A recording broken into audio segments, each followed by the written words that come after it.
Hi, this is good old Jim. Growing microgreens produces a lot of soil that could be wasted.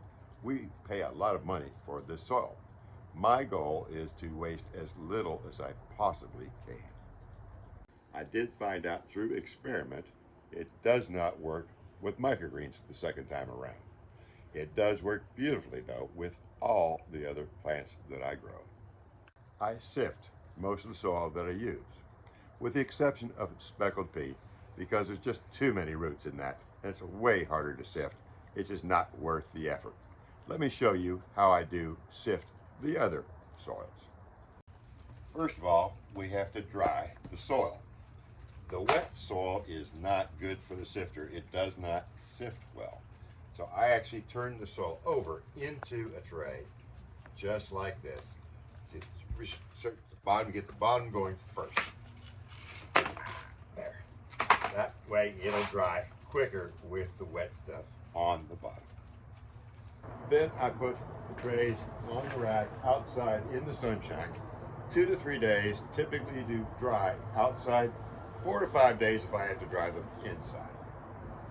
I use the larger sifter if I've got a bunch of trays to do, and I use a smaller sifter if I just have a few to do.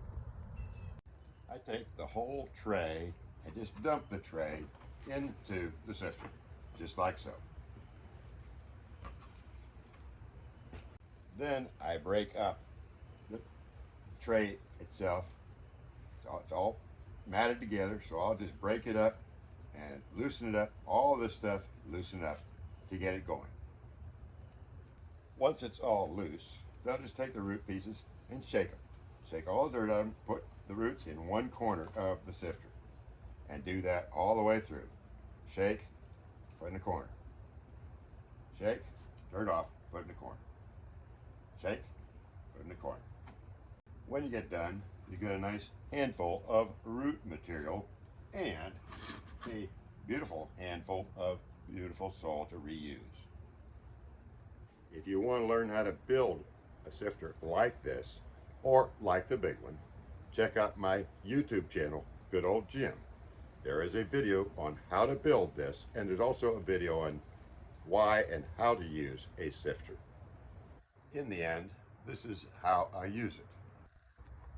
As I mentioned, the speckled pea goes directly to my compost bucket, right in the bucket.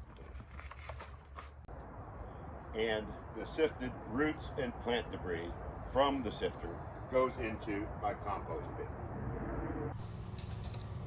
The compost enriches the soil for my vegetables to grow. And the soil is very useful for my outdoor plants, which I also have quite a few of. The soil is excellent for my plumerias and other things that I grow indoors. These are plumeria seedlings that I have that I'll be able to sell in the spring. That's a lot of soil that I would have to buy otherwise, and other cuttings that I have started also, using the soil that I get. The soil medium I use for microgreens is recycled for good use and no waste. If I have more than I can use, I'm sure there are buyers for this high quality soil. It has value. Don't just throw it away.